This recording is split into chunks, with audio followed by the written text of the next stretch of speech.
This guy was a dividend millionaire, but the bizarre thing is, nobody knew until his death. In this video we will look at how this ordinary janitor could become so wealthy with different stocks and how we can learn from him as well. Ronald Read amassed an $8 million portfolio, and during his lifetime nobody knew about the secret he was hiding until his death in 2014. He didn't come from a wealthy family and was in fact the first person in his family to graduate high school. He dressed himself with worn flannel shirts and drove a second-hand Toyota Yaris. Read graduated from Brattleboro High in 1940 and served in North Africa, Italy and the Pacific. When he returned home, he worked at a gas station and after that as a janitor at a JCPenney store. Not really high-paying jobs, I would imagine. Yet he was able to put together this massive portfolio, mainly consisting of different stocks worth $8 million at his time of death. So how could someone like Ronald Read, not coming from money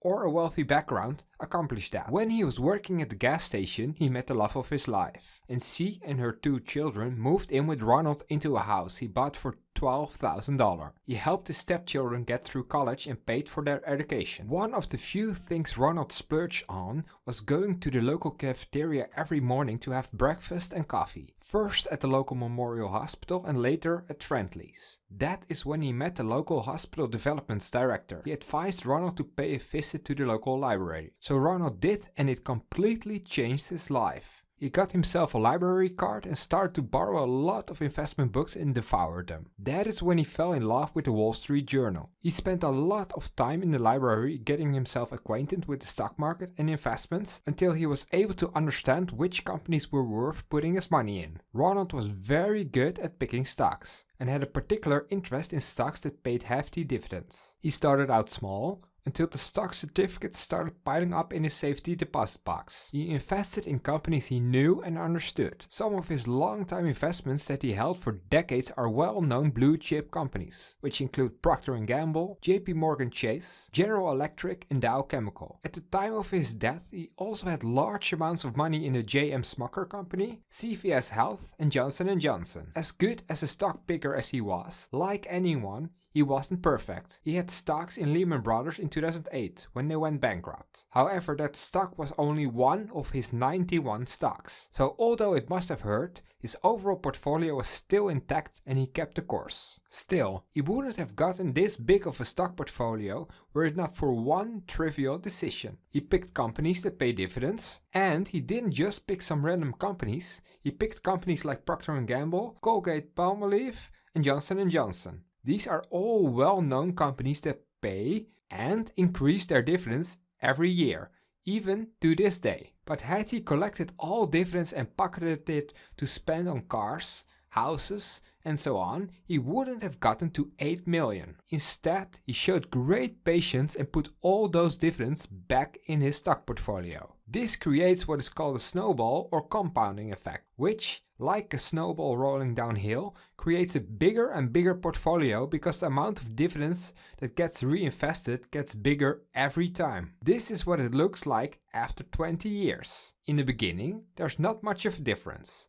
But as time goes on, the difference grows faster and faster. Now, if you would like to replicate this, there's another crucial element to this puzzle of Ronald Read. Ronald Read didn't just put money in here and there, he put money in consistently. But he didn't exactly have high-paying jobs. So how did he do that? Well, he was known to be frugal, but being frugal is only part of the picture. He lived within his means and spent the excess money he had every time. That is a great story, Tom, but how does it help us? The first thing you should think about is living within your means, which simply means don't spend more than you earn. I myself don't like to penny pinch about every decision I make, but instead I focus on keeping the big 3-ticket items under control, which are housing, transport and food. You could use something that is called the 50-30-20% rule for that. That is also what Ronald did. He bought an affordable house and a second-hand small car. Where Ronald Read focused on being extremely frugal, I much more prefer to focus on increasing my earnings power and increase the percentage of my income I'm saving every month, known as your savings rate. I do that by working hard and smart at my day job,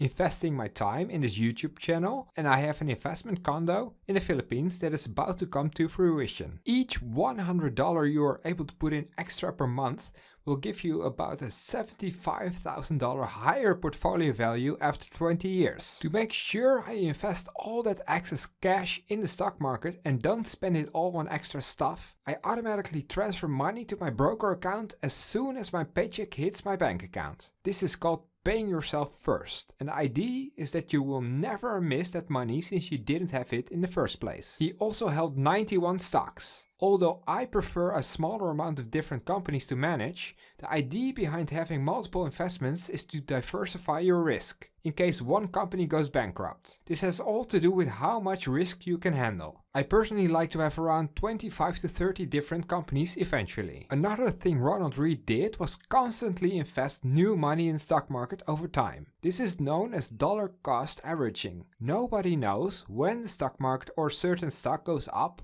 or down on any given day. By buying stocks on a fixed day every month, no matter what is happening, you spread the risk. This is a proven strategy to beat even only investing when the market is at its low point, if somehow you would be able to pick it right every time. There is a problem with what Ronald Read did though, which could make his results hard to replicate for you. He diligently kept up with all his stocks and spent numerous hours per day in the library every week to follow what all his stocks were doing. Luckily, we have the internet nowadays, but still you would have to spend a lot of time first learning how to analyze individual companies and then spend a lot of time keeping up with how they are doing. Don't be discouraged by this though. We have something that Ronald didn't have when he started investing. They are called ETFs or index funds. This is a basket of companies you buy all at once. For example, the S&P 500 index, that would be a basket of the 500 biggest US companies. You can't go wrong with that. I do buy individual companies, but just like Ronald, I spend a lot of time each week